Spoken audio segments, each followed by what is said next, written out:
Gracias por continuar con nosotros en Foro Global. En tu pantalla estaba la respuesta a la trivia de la noche. Es momento de hacer un enlace Skype con Hanna Kozlowska. Ella es reportera en Quartz. Se ha especializado en justicia penal, Europa del Este y los temas relacionados a Facebook.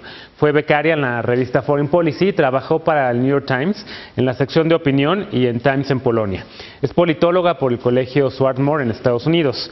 Hanna, welcome to Foro Global, to the Quartz section every other week. How are you? Hi, how are you? Good. I'm fine, thank you. We've been watching very closely the appearances of the testimonies of Mark Zuckerberg at the US Congress, and also we know that he was recently also in front of the European legislators talking about the role of Facebook in certain elections, both in Europe and in the US. There is of course a lot of interest on what the platform is doing here in Mexico for combating the spread of fake news. But I read your story published on Quartz, in which you talk about how activists from Southeast Asia and other parts of Asia are not that happy with Mark Zuckerberg either.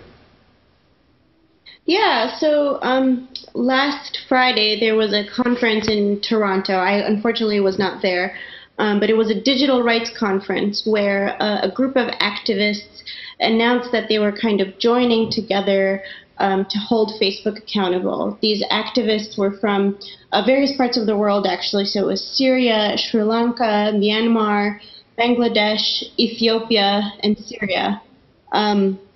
And they've been, over the years, writing letters to Facebook kind of telling them that they're not doing a good enough job with controlling content on the site or actually preventing free speech. And that they would like to be treated equally with Western countries. Yeah, what I read it also in your story is that they're angry because they think that they're being treated unequally. That whereas Facebook in North America is actually trying to talk to legislators to stop hate language on their platform or to stop the spreading of fake news, they're not doing anything. In the biggest democracy in the world, which is India, they haven't done anything at all to stop hate language in Myanmar, and that has induced also the current genocide that we're seeing there. Is Facebook responding to these activists in any way, or is Mark Zuckerberg also interested in going there, or what do you think is going to happen? I doubt that he would go there, although maybe that would certainly be a good move, probably. But they're not doing anything. I mean, they have teams that are dedicated to this, but they're clearly not doing enough. What would be a good practice? I mean, if Facebook is taking very seriously what happened in the U.S. during the 2016 election, and if Facebook is also taking very seriously what's happening in Europe, why not taking into account what these activists are asking for in Southeast Asia? You also mentioned in your piece that that's the biggest market in terms of users who are going to be online in the following years. Exactly. I mean, so there's a couple of things to consider here. Facebook's most profitable market is the U.S. by far. Yeah. So naturally, and they're based in the U.S., so naturally that's what they're going to focus on. And that's where they face the threat of regulation. But, as these activists note, they constitute, as a whole, a massive, massive audience. So, Facebook really should be looking more closely at what's happening in these countries. And one of the things that they're asking for is audits in the same way that Facebook has promised them in the U.S. So in the U.S. they've promised a civil rights audit and a political bias audit to see, to have independent organizations come in and see whether the content is being moderated in a fair way, whether any content is being suppressed, or just completely prevented from being on the platform. So they would like a similar process in these other countries where there have been problems.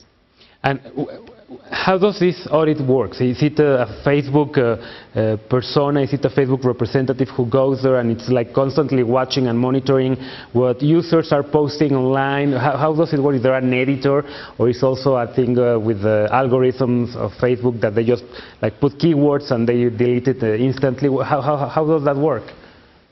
So we don't have details yet, but it's going to be independent outside auditors. So these are civil society organizations, I believe some law firms as well.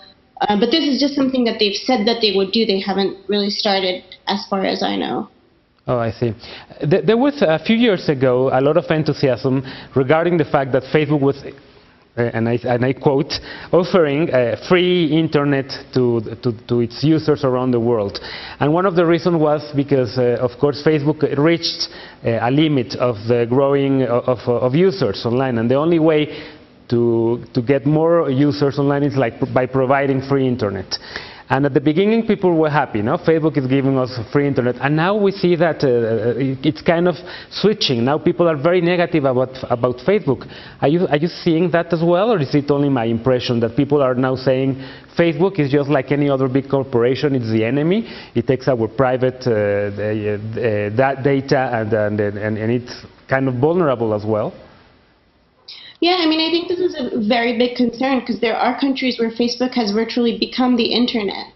You know, it's become the only source of information, or almost the only source of information, and it's tightly controlled. So, you know, that kind of takes away the purpose of the internet, of this being this free market of ideas, right? So yeah, I mean, I think definitely there's been backlash to Facebook's power, and there are always two sides to this, right? Are legislators in the U.S., because you've been following also what's going on with the U.S. Congress, are legislators trying to find a way to stop this, to kind of put some controls on Facebook? Would that be, will they be able to do that? Well, we'll see. They're certainly talking about it, but they don't fully understand it. You know, no one fully understands it, so no one fully has an idea of how to regulate it. I mean, if you saw the European lawmakers interrogating Mark Zuckerberg, they were focusing on breaking up Facebook's monopoly, so breaking up the company into smaller parts. So that's one idea. But you know, what happens, only time can tell. Sure. We'll, of course, be following this story, and hopefully we'll talk to you very soon about it, because you've been following, as nobody else has been following, what's going on with Facebook, Mark Zuckerberg, and the U.S. Congress. Thank you, Hanna. Thank you very much. Bye-bye. We'll talk to you soon. Thank you. Yo por lo pronto te deseo muy buenas noches y nos vemos mañana aquí, en punto de las 11 para una nueva emisión de Foro Global.